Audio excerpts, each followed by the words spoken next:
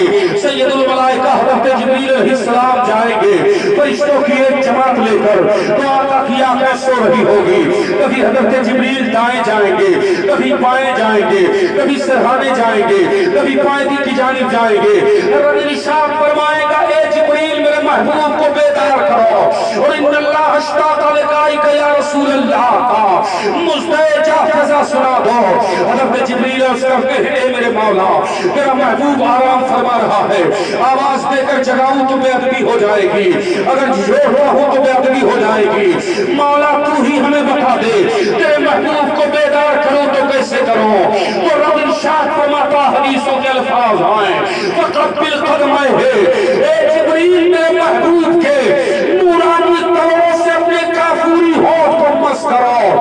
اے مسلمانوں ذرا غور فرماؤ، سید الملائکہ تمام فرشتوں کا سردار ہے، اور سید الانبیاء تمام نبیوں کے سردار ہیں، تمام فرشتوں کا سردار نبی کے طلبے پاک سے جب اپنے کافوری ہونٹ کو لگاتے ہیں تو آقا مسکرا اٹھتے ہیں، ارشاد فرماتے ہیں جبریل ذرا بتا مجھ جیسا کسی کو پایا ہے، میری عظمت کا کسی کو پایا ہے؟ تو جبریل علیہ السلام نے جو عرض کی تھی، حضرت جبریل علیہ السلام نے جو کہی تھی، آقا سے جو بات کہی تھی، اس کی ترجمانی اعلیٰ حضرت اس انداز میں کر رہے ہیں کہ یا رسول اللہ فرش والے تیری شوکت کونو کیا جانے، فرش والے تیری شوکت کونو کیا جانے، اور خسروار شبے اڑتا ہے فرائرہ تیرا نبی۔ نعرہ رسالت، ذکر محسن انسانیت السلام اتنا سنتے ہیں تو ابن عباس کہتے ہیں موسیٰ علیہ السلام کا اشتیاق بڑھ گیا، انہوں نے کہا مولا اپنے محبوب کی اور عظمت بیان کر، اپنے نبی کی اور شان بیان کر، بڑا اچھا لگ رہا ہے سنتے ہوئے۔ تو رب ارشاد فرماتا ہے اے موسیٰ علیہ السلام میرے محبوب کی عظمت کو سننا چاہتے ہو، میرے محبوب کی شان کو سننا چاہتے ہو تو سنو، لولا محمد ما خلقت الجنت ولا النار ولا الشمس ولا القمر ولا اللیل لیلا ولا النہارا ولا ملکا مقربا ولا نبی مرسلا ولا ایاکا. اے موسیٰ علیہ السلام اگر محمد صلی اللہ علیہ وسلم کو پیدا کرنا مقصد نہ ہوتا تو میں جنت کو نہ بناتا, میں جہنم کو پیدا نہ کرتا, میں زمین کی تخلیق نہ فرماتا, آسمان کو وجود میں نہ لاتا, میں دن کو نہ پیدا کرتا, رات کو نہ بناتا. اے موسیٰ سنو, فرشتہ مقربین کو نہ پیدا کرتا, انبیاء رسول کو نہ پیدا کرتا, ولا ایاکا اے موسیٰ تجھے بھی پیدا نہ کرتا. اور ایک روایت میں ہے اے موسیٰ مجھے میرے عزت و جلال کی قسم ہے اگر محبوب کو پیدا کرنا مقصد نہ ہوتا تو میں اپنی ربوبیت کا اظہار بھی نہیں کرتا. پتہ چلا اے مسلمانوں جب یہ حدیث اعلیٰ حضرت کی نگاہوں سے گزری, یہ روایت اعلیٰ حضرت نے دیکھی تو اعلیٰ حضرت مچل گئے, یا رسول اللہ زمین ہے آپ کے لیے, آسمان آپ کے لیے, تارے آپ کے لیے, ستارے آپ کے لیے, نظارے آپ کے لیے, بہارے آپ کے لیے, شمس و قمر آپ کے لیے, خشک و تر آپ کے لیے, شجر و حجر آپ کے لیے, خشک و تر آپ کے لیے, بہانے آپ کے لیے, دریا آپ کے لیے, سمندر آپ کے لیے, ذرے آپ کے لیے, پرندے آپ کے لیے, انسان آپ کے لیے, قوم جن آپ کے لیے, کائنات کا ذرہ ذرہ جب آپ کے لیے ہے تو آقا غلام کیوں نہ عرض کر دے کہ زمین و سماء تمہارے لیے, مکین و مکان تمہارے لیے, اور زمین و چولا تمہارے لیے, بنے تو جہاں تمہارے لیے, تمہارے لیے. اور یا رسول اللہ جب یہ ساری کائنات آپ کے لیے ہے تو ہم غلاموں کا یہی عقیدہ ہے کہ دہن میں زبان تمہارے لیے, بدن میں ہے جان تمہارے لیے, اور ہمارے یہاں تمہارے لیے, اٹھے بھی وہاں تمہارے لیے, تمہارے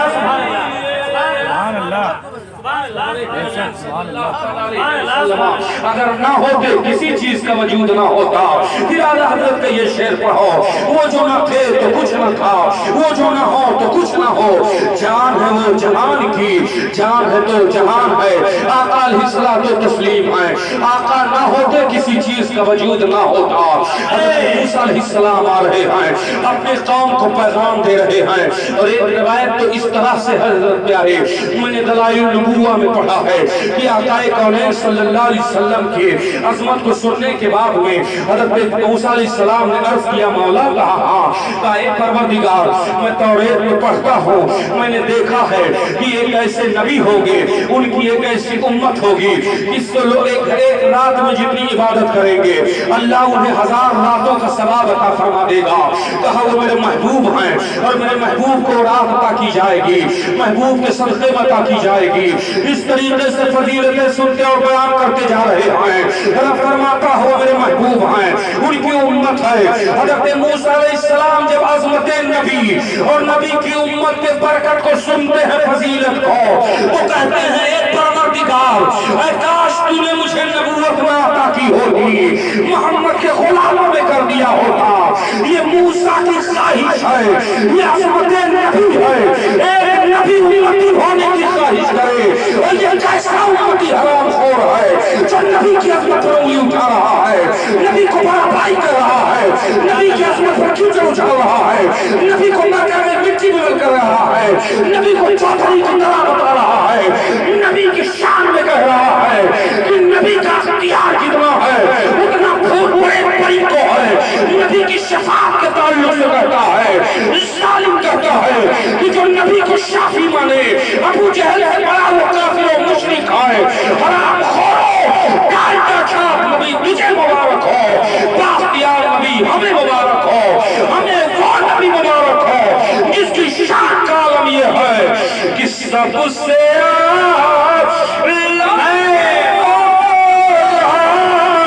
ہمارا نبی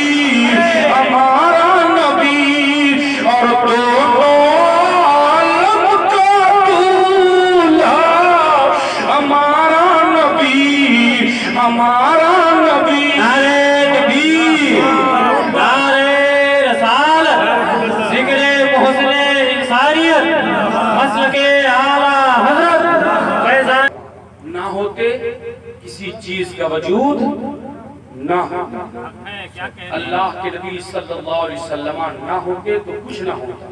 یہ بات ان کے سمجھ میں آتی ہی نہیں ہے۔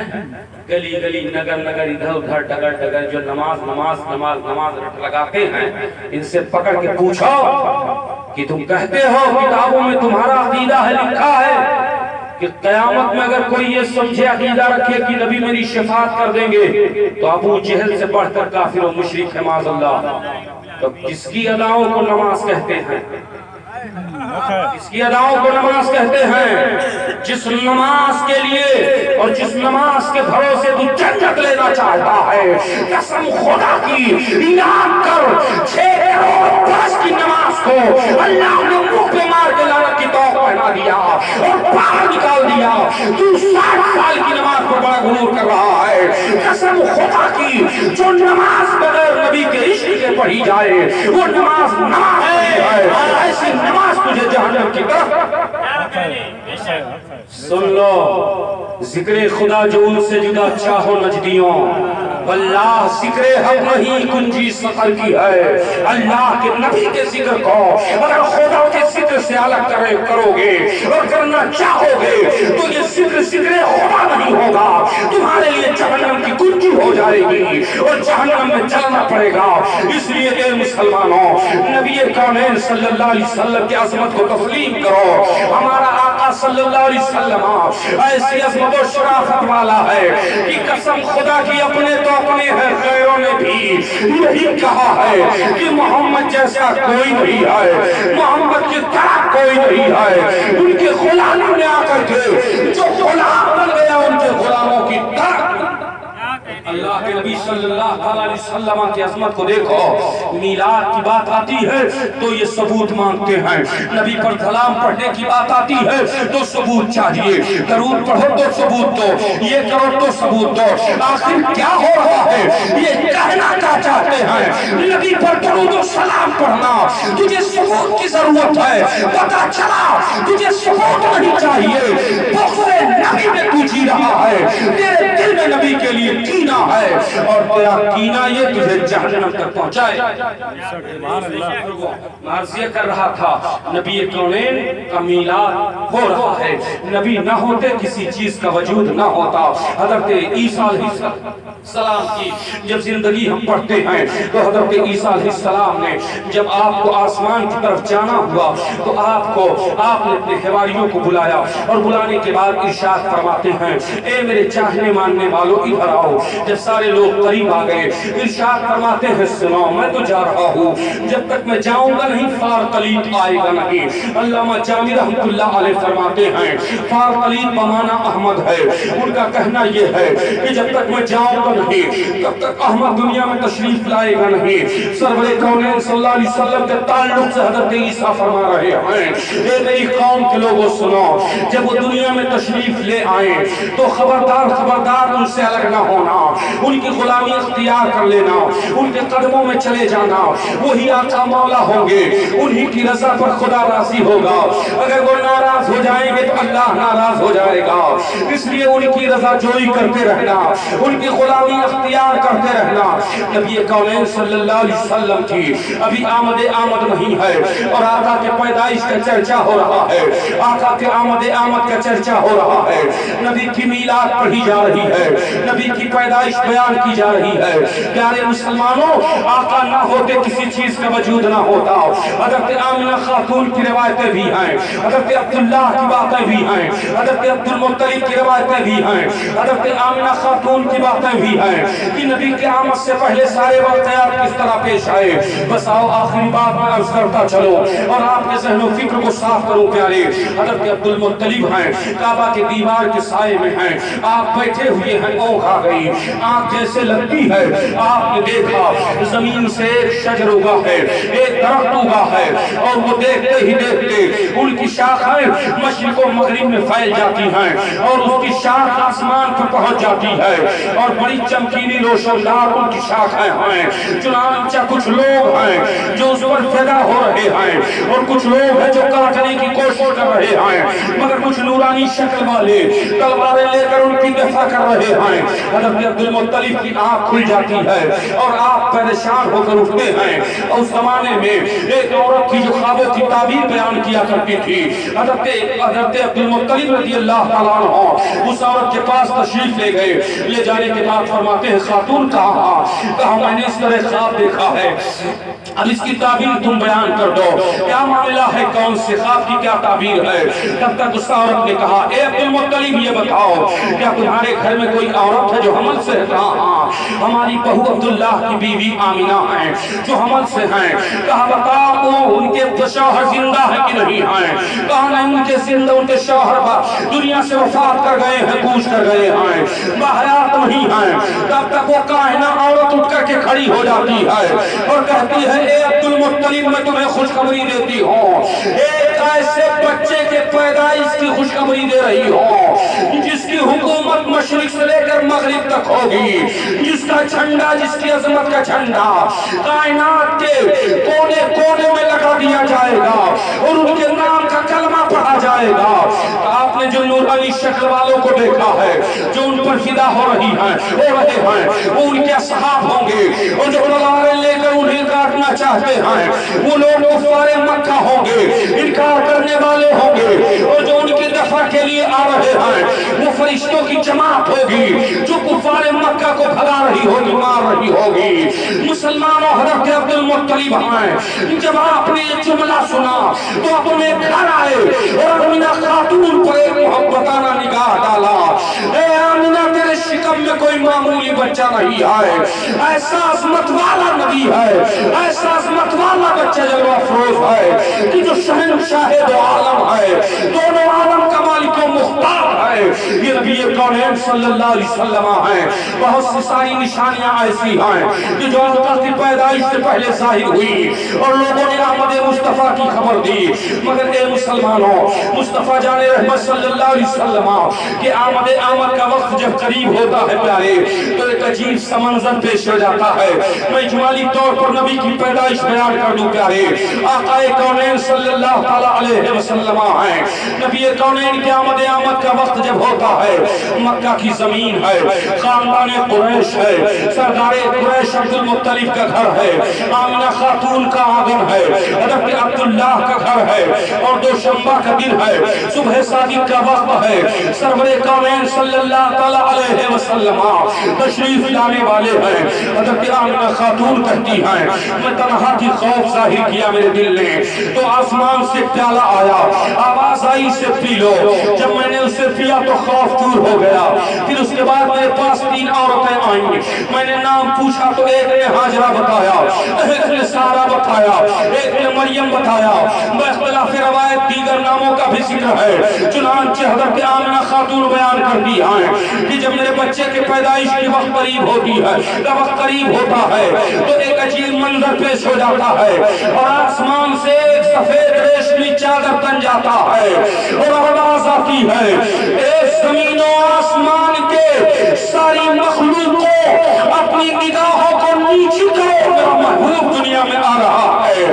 ابھی آواز مکمل ہوئی تھی کہ میرے آقا دنیا میں تشریف لے آتے ہیں, اور جب آقا دنیا میں تشریف لاتے ہیں پیارے تو سرور کونین صلی اللہ علیہ وسلم کی آمد پر اللہ نے جنت کو سجا دیا, جہنم کو صاف کروا دیا, آسمان کو سجا دیا, فرشتوں کو حکم دے دیا کہ زمین پر آمنہ کے دروازے پر سائل بن کر حاضر ہو جاؤ.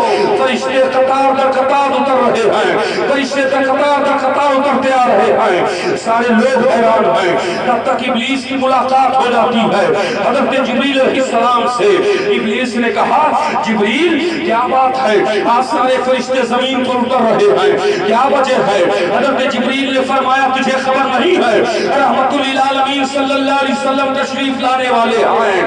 تب تک ابلیس نے کہا اے جبریل رحمت للعالمین آنے والے ہیں, تو اے جبریل جب وہ رحمت للعالمین ہیں, سارے جہانوں کے لیے رحمت ہیں, تو عالمین میں ہم بھی ہیں.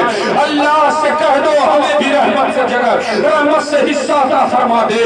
حضرت جبریل عرض کرتے ہیں اے پروردگار یہ ابلیس رحمت سے حصہ مانگ رہا ہے، تیرے محبوب کی رحمت للعالمین کا صدقہ مانگ رہا ہے۔ صاحب معارج النبوہ لکھتے ہیں، روایت بیان کرتے ہیں کہ رب ارشاد فرماتا ہے اے جبریل آج میرے محبوب کے آمد کا وقت ہے، اسے بھی رحمت للعالمین کا صدقہ دے دو۔ کہا مولا اسے کیسے عطا کر دو؟ کہا اس کو اس طرح عطا کرو کہ جب میں نے اسے جنت سے نکالا تھا تو دو فرشتوں کو عذاب کی اس پر مسلط کر دیا تھا۔ سویرے ایک فرشتہ اس کے منہ پر گھونسا مارتا تھا تو شام تک یہ چلاتا رہتا تھا اور اس کا چہرہ کالا پڑ جاتا تھا، درد سے کراہتا رہتا تھا، اور جیسے درد ہلکا ہوتا دوسرا فرشتہ شام والا مار دیتا تھا اور اس کے بعد یہ درتا رہتا تھا۔ رب نے فرمایا اے جبریل میرے محبوب کے صدقے میں ان عذاب کے فرشتوں کو ہٹا دو، اس سے پھر رحمت للعالمین کا صدقہ مل جائے گا۔ وہ ہر عالم کے رحمت آئے کسی عالم میں رہ جاتے، یہ ان کی مہربانی کی عالم پسند آیا۔ آقا رحمت للعالمین آئے، زمین سے فرشتے اتر رہے ہیں، حالات اس طرح ہے ایک دوسرا دوسرے کو حیرت زدہ بن کر دیکھ رہا ہے۔ بڑی اچھی منظر کشی کسی نے اس طرح کر دی ہے کہ چاند نے تاروں سے یہ پوچھا کون ہے آنے والا، کون ہے آنے والا۔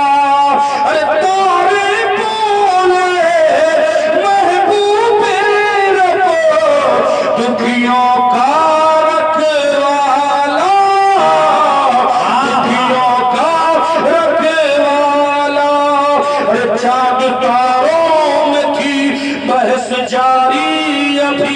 چاند تاروں میں تھی بحث جاری ابھی، اتنے میں گونج اٹھی ایک پکار، لوگ جانے باہر آ گئے، لوگ جانے باہر آ گئے۔ اور آقا دو جہاں صلی اللہ علیہ وسلم جب دنیا میں تشریف لاتے ہیں آمنہ خاتون کہتی ہیں کہ ایک ایسا نور پھوٹتا ہے، ایک ایسا نور چمکتا ہے جسے میں نے ملک شام کو دیکھ لیا۔ اور باطلاف دوسری روایت کہ آقا کے جسم پاک سے، آقا کے پیشانی پاک سے ایسا نور چمکتا ہے، ایسا نور چمکتا ہے کہ میں نے مشرق و مغرب کو دیکھ لیا، کائنات کو میں نے دیکھ لیا، پوری دنیا کی زیارت ہم نے کر لی۔ تبھی تو اعلیٰ حضرت عظیم البرکات اس انداز میں چلتے ہی عرض کرتے ہی یا رسول اللہ جس سوہنی گھڑی چمکا طیبہ کا چاند، اس دل افروز سے ساتھ پہ لاکھوں سلام، لاکھوں سلام۔ اللہ اکبر۔ میرے نبی صلی اللہ علیہ وسلم دنیا میں تشریف لاتے ہیں، نظام بدل جاتا ہے، لوگوں پر جو ظلم ہو رہے تھے ظلم کا خاتمہ ہوتا ہے، کفر کا خاتمہ ہوتا ہے، اور انسانیت کو ایک نئی زندگی ملتی ہے۔ مدینہ شریف میں اس وقت ایک حسین و جمیل لڑکی عورت رہتی تھی، اس کا عالم یہ تھا کہ ایک جن اس پر عاشق تھا، پرندے کی شکل میں آتا، اندر چلا جاتا، اس عورت کے آبرو سے کھیلتا۔ جب جس صبح میرے آقا پیدا ہوئے، سرکار تشریف لائے، اس صبح وہ پرندہ آیا، آنے کے بعد آنگن کی دیوار پر بیٹھا رہا۔ اس عورت نے باہر نکل کر کہا ظالم پرندے آ ہمارے جسم کو نوچ، آ تجھے کون روکنے والا ہے؟ عورت کہتی رہی، تب تک اس جن نے کہا کہ یہ عورت آج سے تو آزاد ہو گئی ہے، آج سے تجھ پر کوئی نہیں آئے گا، تیرے ساتھ کوئی زبردستی ظلم نہیں ہوگا۔ کہا کیوں اتنا مہربان ہم پر ہو گیا ہے، کیا وجہ ہے؟ کہا سن مہربان ہم نہیں ہو گئے ہیں، دونوں عالم کے آقا تشریف لے آئے ہیں، دونوں عالم کے رحمت للعالمین آ گئے ہیں، اب کسی پر ظلم نہیں ہوگا، اب کسی کو ستایا نہیں جائے گا، اب کسی پر کوئی انسان جبر نہیں کر پائے گا۔ آقائے کونین تشریف لے گئے ہیں، اب